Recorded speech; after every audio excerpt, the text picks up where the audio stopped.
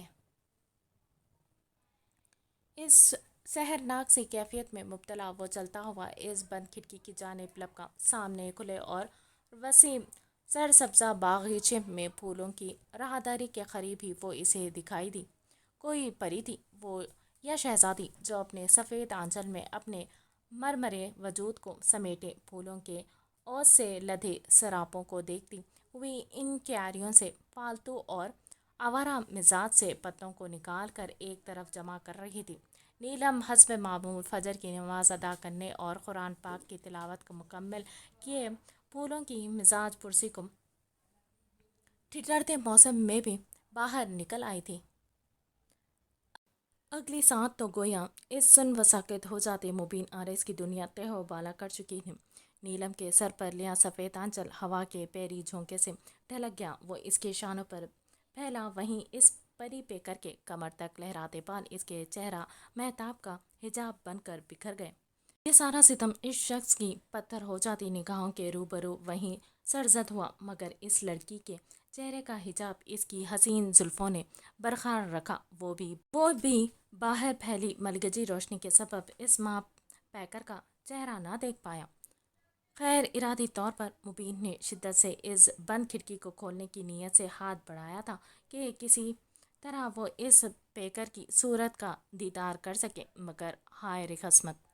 وہ کھڑکی زنگ آلود ہونے کے باعث اپنی جگہ جم چکی تھی۔ ابھی دیدار کا صحیح وقت کہاں آیا تھا؟ وہ پاگلوں کی طرح کھڑکی پیٹ کو کھولنے کی سعی کرتا رہا، مگر وہ نہ کھل سکی، اور مبین آرز کی اداس آنکھوں کی اداسی تب بڑھی جب وہ سامنے کچھ دیر قبل دکھائی دیتا سفید سراپا غائب ہو گیا۔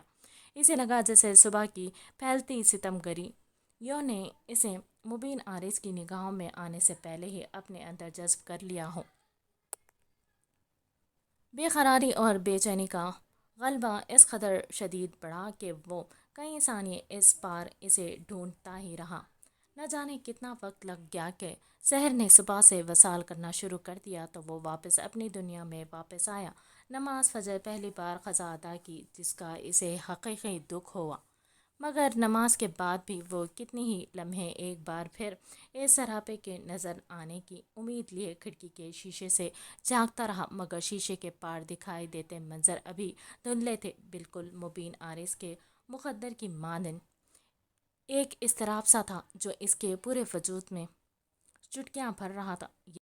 یہ پہلی بار تھا کہ تحمل مزاج اور ہر قسم کی شدت سے بے نیاز سا شخص رواں رواں بے تاب دکھائی دے رہا تھا۔ وہ الجھ چکا تھا، ایک بے چینی اس کے پورے وجود میں لہرانے لگی تھی۔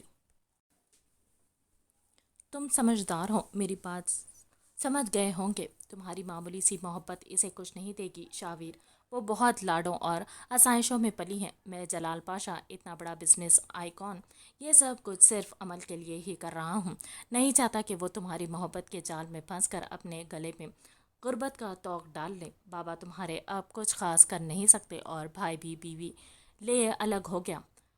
تم پر پورے گھر کی ذمہ داری ہے، اور ایسا انسان جو ایک معمولی مینیجر کی جاب کر کے پورے گھر کی کفالت بھی کرتا ہوں، عمل کو ہرگز خوش نہیں رکھ سکے گا۔ اگر تم واقعی اس سے محبت جیسے جذبات رکھتے ہو تو وہی کرو گے جو سمجھایا ہے۔ ابھی وہ تمہارے پیچھے اس قدر آگے نہیں بڑھی، سو اس کے قدم واپس موڑ دو۔ تمہارے لیے اچھی اور امیر لڑکی خود تلاش کروں گا جو تمہیں سیٹل کر دے گی، مگر عمل کے لیے میں فیصلہ بہت پہلے لے چکا ہوں، اور اس کی شادی صرف اسی لڑکے سے ہوگی۔ چند ماہ پہلے کے یہ جگر پاش نفرت اور حقارت میں لپٹے جملے آج بھی اسے اذیت دیتے تھے۔ اپنی بزدلی پر وہ بہت رنجیدہ تھا۔ یہ ایسا حکم نامہ تھا جو اسے اندر ہی اندر کھا رہا تھا۔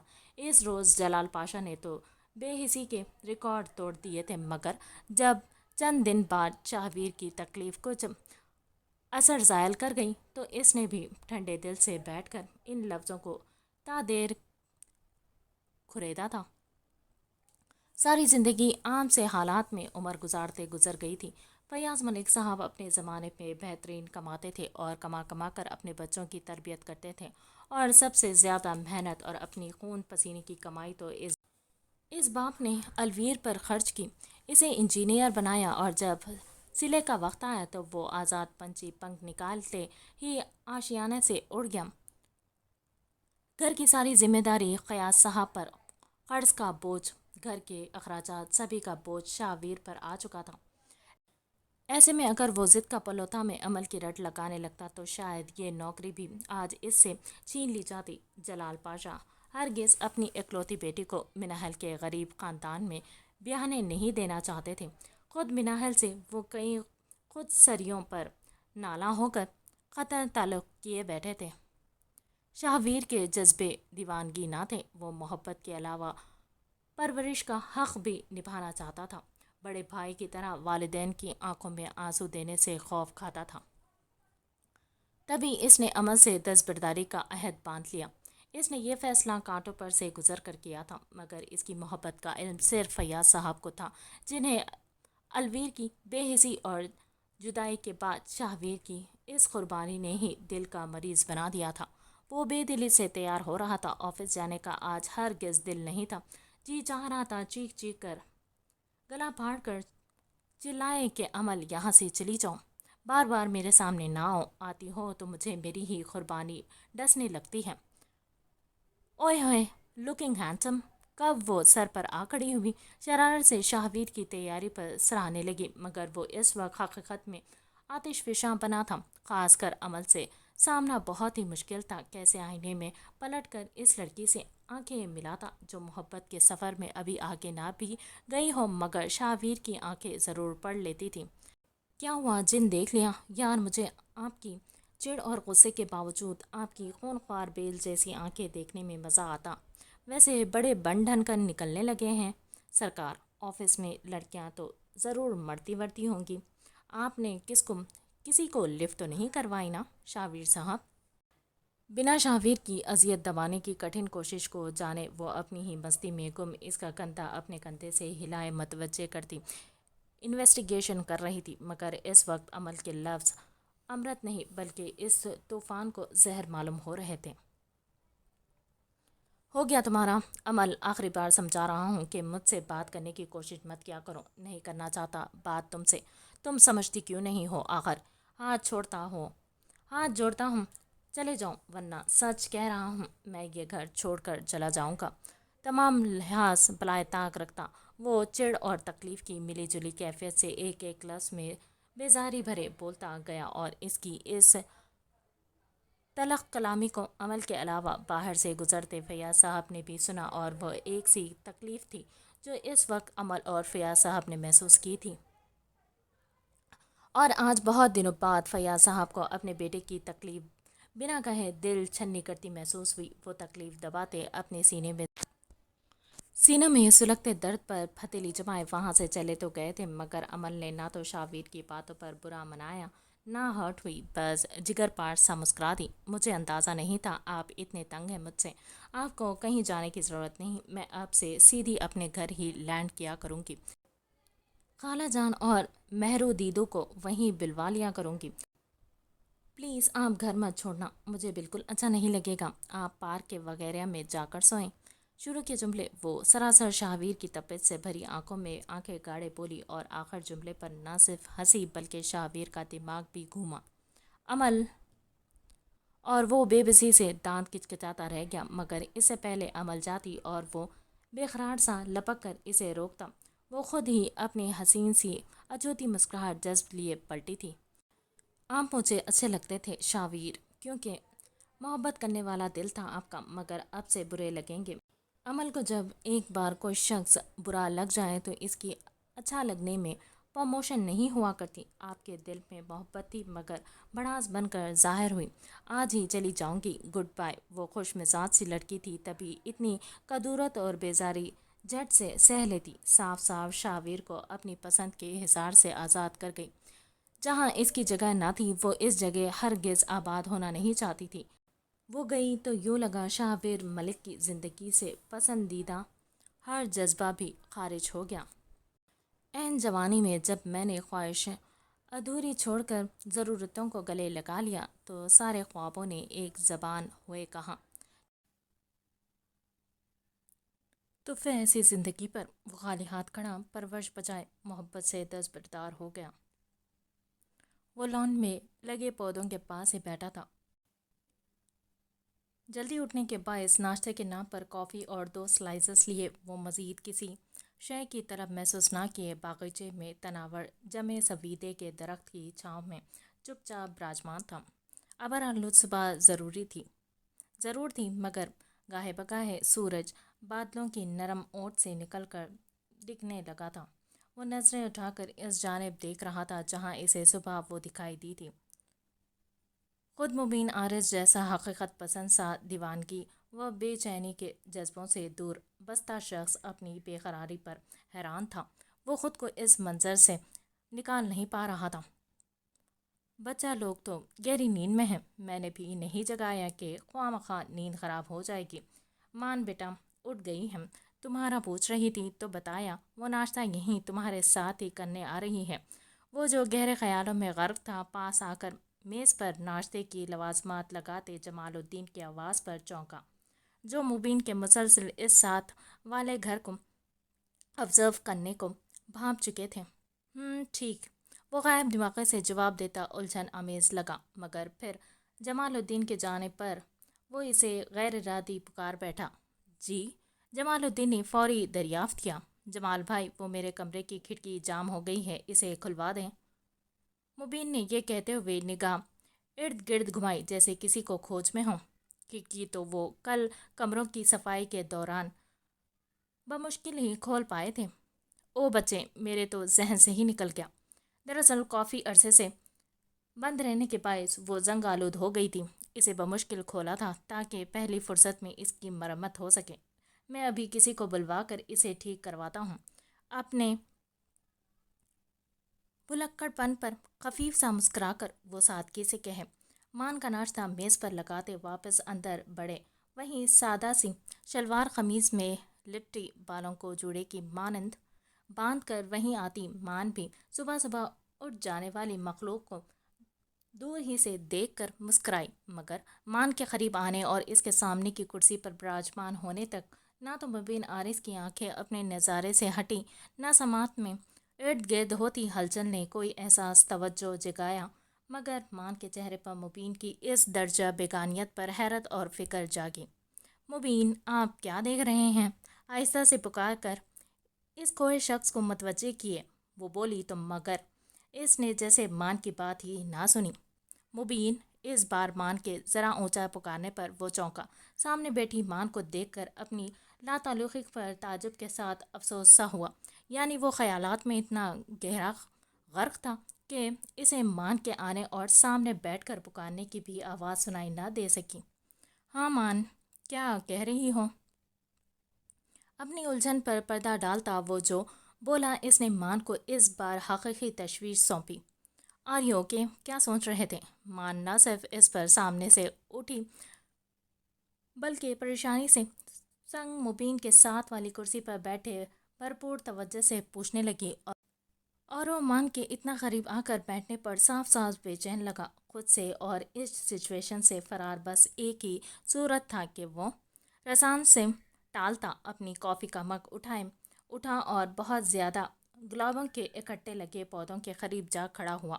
نگاہیں بار بار اس چوکھٹ کی جانب بھٹک رہی تھی۔ کچھ خاص نہیں، پھول اتنے بھی برے نہیں ہوتے۔ ٹالنے میں تو وہ ماہر تھا۔ اس کی آنکھیں جہاں راست تھی وہیں چند ہی ثانیے میں اس شخص کی ترجیحات بدل جانا مان کے لیے ایک چونکا دینے والا جھٹکا ہی تھا۔